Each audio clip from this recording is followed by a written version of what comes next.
আজকে বড় একটা রান্নার ভিডিও নিয়ে আসছি আপনাদের মাঝে। তো অনেক দিন হয়ে গিয়েছে বড় রান্নার ভিডিও দিতে পারিনি, কোনো ব্লগও দিতে পারিনি।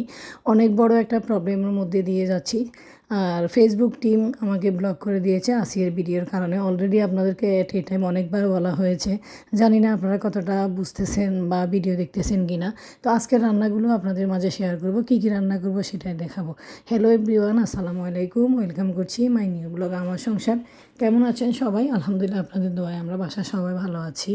চলেন আজকে কী কী রান্না করব সেটা আপনাদের সাথে শেয়ার করি। আজকে রান্না করব টমেটোর ডাল, অনেকগুলো রসুনের বাগার দিব, আর মিক্স সবজি করব, পাবদা মাছ টমেটো দিয়ে বোনা করব, জালি কুমড়া দিয়ে মাছের মাথা দিয়ে রান্না করব। এই হলো আজকে রান্নার আয়োজন।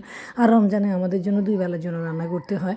যেমন সন্ধ্যা রাত্রের জন্য একবার রান্না করতে হয়, ভোর রাত্রের জন্য একবার রান্না করতে হয়। তো আমি দুই বেলা রান্না করি না, যেহেতু আমার সিলিন্ডার এখন যে নতুন বাসা নিয়েছি সেটা হলো আমার গ্যাসের লাইনের গ্যাসে যে কোনোভাবে যে কোনো মুহূর্তে রান্না করা যাবে, এত চিন্তা ভাবনা করা লাগবে না। তো আমি একই সাথে রান্নাটা বসিয়ে দিয়েছি। এখানে 4টা আইটেম করবো, 2টা ভোর রাতের জন্য, 2টা সন্ধ্যা রাতের জন্য।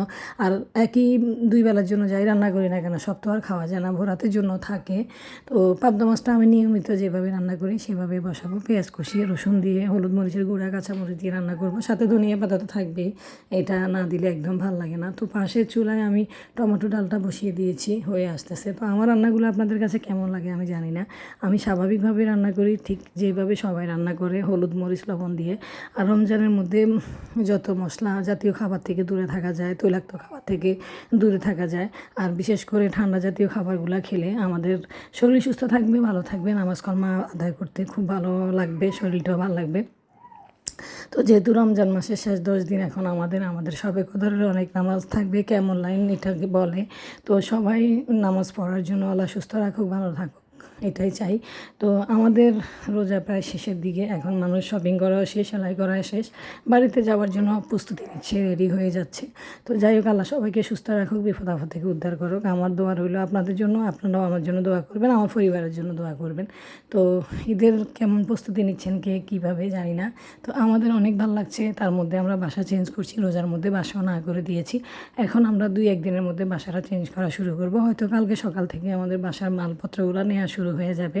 তো সবাই দোয়া করবেন যেন মালপত্রগুলো নিয়ে বাসায় সেটিং করে সব কিছু সুস্থভাবে করে যেন বাড়িতে যেতে পারি, এইটাই আপনাদের কাছে দোয়া। তো অনেকেই বলবেন যে কেন রোজার মধ্যে বাসা চেঞ্জ করছি। আসলে গরম মাথায় নরম কথা হয় না, গরম মাথাতে না করে দিয়েছি। এখন রোজার মধ্যে বাসাটা আমাদের পাল্টানো লাগতেছে। আর এটা যে কী পরিমাণে কষ্ট, যারা এই মুহূর্তে বাসা চেঞ্জ করছে তারা অবশ্যই জানে। আমাদের অনেক কষ্ট হচ্ছে, কিছুই করার নেই। আসলে ঢাকা শহরে আমার তো এত বড় কোনো অ্যাপার্টমেন্ট নাই যে বাসা চেঞ্জ করা লাগবে না, অ্যাপার্টমেন্টে থেকে আমি দিন যাপন করবো। ভাই রে ভাই, আমি গরিব মানুষ, আমার আমার অট্টালিকায় কোনো কিছুই নাই। আমি স্বাভাবিক জীবনযাপন করি, একদম স্বাভাবিক নর্মাল যা টাকা পয়সা মানুষের চলার জন্য থাকে আমারও তেমন। তো আসলে বাসা চেঞ্জ করাটা যে এত কষ্টের এটা আমি নিজেই জানি। আমি এই 1.5 বছরের মাথায় আবার বাসা চেঞ্জ করতেছি।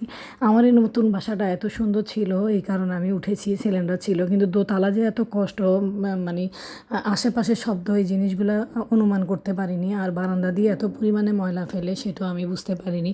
আসলে এই যন্ত্রণার কারণে আমাকে বাসা ছেড়ে দিতে হচ্ছে। না হয় বাসাটা খুবই সুন্দর, 4টা বেড, 4টা বাথরুম, 4টা বারান্দা। আমার এই বাসাটা খুবই সুন্দর এবং বিশাল বড় সাইজের। এত বড় সাইজের বাসা এখন একদম মিলেনি। 4 বেডের বাসা একদমই এলাকাতে নেই, তা আপনাদেরকে এটা মেসেজ দিয়ে বলেছি।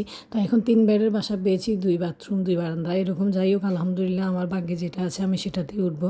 কিন্তু যদি আজকে একটা অ্যাপার্টমেন্ট থাকতো তাহলে আমার এত কষ্ট হতো না। আর অ্যাপার্টমেন্টের ব্যবস্থা যদি আল্লাহ পাক কখনো করে। তো যাই হোক, রান্নাবান্না শেষ, ভালো থাকবেন, আসসালামু আলাইকুম, থ্যাংকস ফর ওয়াচিং।